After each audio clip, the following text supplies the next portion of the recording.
Hi everybody, Paul Tozer here.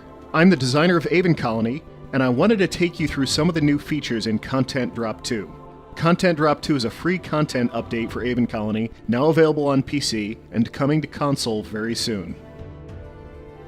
At the end of August, we added a slew of new content in the first free content drop.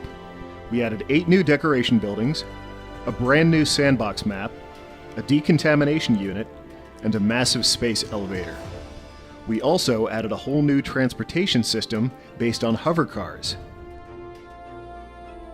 Now before I get started, I want to touch on console status. We have a ton of fans on Xbox One and PlayStation 4, and we want to reassure you that both of these content drops will be in your hands as soon as possible. We have a dedicated team working on porting Content Drop 1, and they're almost finished, so we expect to deliver the first content drop to console by the end of the year. Today I want to talk about the new features we're adding in Content Drop 2, which we're calling the Expedition Update. First, we've made huge changes to the Expedition interface. The Expedition UI is now a first-class game mode, and by that I mean you can now change the game speed inside the Expedition interface, you can view your food and water and other indicators at the bottom while in this mode, and you can use things like notifications and mission objectives. You can also now see threats like creep spores and plague spores approaching your colony on the overworld map before they actually arrive. We also overhauled the camera system to allow you to smoothly zoom in or out. If you're in the normal game view, you can use the mouse wheel or a key shortcut to zoom out to a new top-down view that we're calling Satellite Camera Mode. And from there, you can zoom out again to go straight to the overworld map.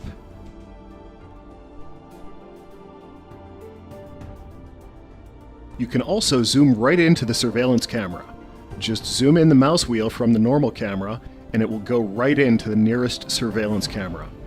So there are 4 levels of the camera system, and you can switch smoothly back and forth between all of them with the mouse wheel. We're also now supporting a feature to let you actually extend your civilization out beyond the borders of your colony and build remote installations on the overworld map. There are 4 different kinds of installations. Remote settlements are essentially like micro-colonies outside your main colony, and over time, you can set up custom trade contracts with them. If you built a settlement outside your colony, you can now trade with it and pick the specific resources you want to import or export. Missile launchers defend your colony from threats approaching on the overworld map, which gives you a great way of destroying creep spores and plague spores and other threats before they even reach you. Solar arrays collect huge amounts of solar power and beam it back to your colony. You can collect that power with a special transceiver building, which we'll talk about a bit later in the video. Finally, deep core mines continuously collect minerals from deep underground and give them to the nearest remote settlement so you can acquire them with trade. In order to create these installations, you need to build the new Arc Launcher building. Just like a trade hub or an immigration center, you build an Arc Launcher and it comes with its own ship. Once you have an Arc, you can send it out onto the overworld map to build remote installations. It's important to keep in mind that all of these installations work a little differently from buildings inside your colony. Not only do they cost nanites, but they take some food and water out of your inventory as well, and some of your colonists are also going to be removed from your colony to help provide staff for these new remote installations. In order to support your remote installations, you'll need to build a new residential building called the Colony Terminal. The Colony Terminal is an animating structure inspired by the dynamic tower currently under construction in Dubai. It's divided into segments that can rotate individually to give the inhabitants a better view of the colony around them. The Colony Terminal has several purposes. Not only is it a residential building, it also has a hovercar station built into the top of the tower. It can exchange hovercars with any other hovercar stations or colony terminals nearby.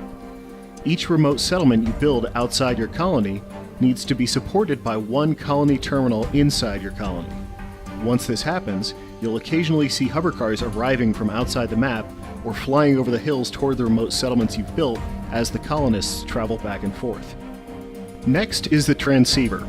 The transceiver is a levitating mirror system that collects the solar energy from your remote solar arrays outside the colony. It provides a huge amount of power that can really help your colony keep going in the end game. We've also added a new Tier 2 version of the Expedition Center. This upgrades your expedition ship to a much tougher vessel with a higher expedition rating. In order to build this Expedition Center, you first need to earn 10 commendations from doing expeditions. It can also act as a remote sentry on the overworld map, firing missiles at any approaching threats. Aven Colony is also getting a new enemy type with this content drop. The Valley of Death mission in the campaign involves cultists following the cult of the Setardari, and we thought it was time to bring those out of the expedition system and have them attack your colony in person. Now, in the last 2 missions of the single-player campaign, you can be attacked by cultists in their airship. Depending on your sandbox map settings, you can also experience cultist airship attacks in sandbox games. Behold, the false paradise of the heathen! We've also completely overhauled the water system in Aven Colony. All of the lakes and rivers and oceans in the game now use a brand new system that gives us much better looking water. The building shutdown mechanic has also been overhauled. Previously, buildings had to be in a power zone with a power shortage in order to be shut down. Now, we've changed building shutdown to be based on energy batteries. Most buildings can be shut down at any time, but while they're shut down, they'll drain half their normal power consumption from energy batteries. We've also added a new building limit to the game. Now, before you start worrying, I want to promise you that you can override this in the game options, so you can still build a colony as big as you want. But we were finding that some players with low-end hardware were building colonies much bigger than they needed to, and that their graphics hardware couldn't support at a decent frame rate. So, we're doing this to encourage players to build colonies that are a more reasonable size and make sure players with low-end hardware understand the trade-offs involved.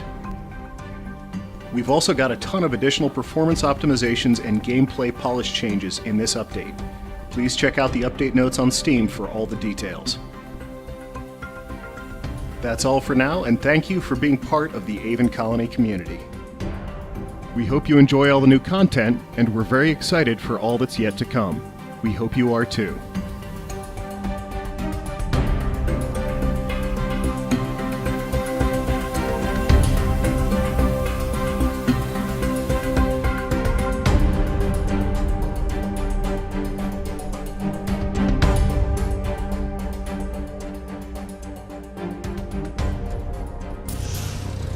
The unbelievers, triple meeting! I go, my brothers, and claim my 37 cheeseburgers!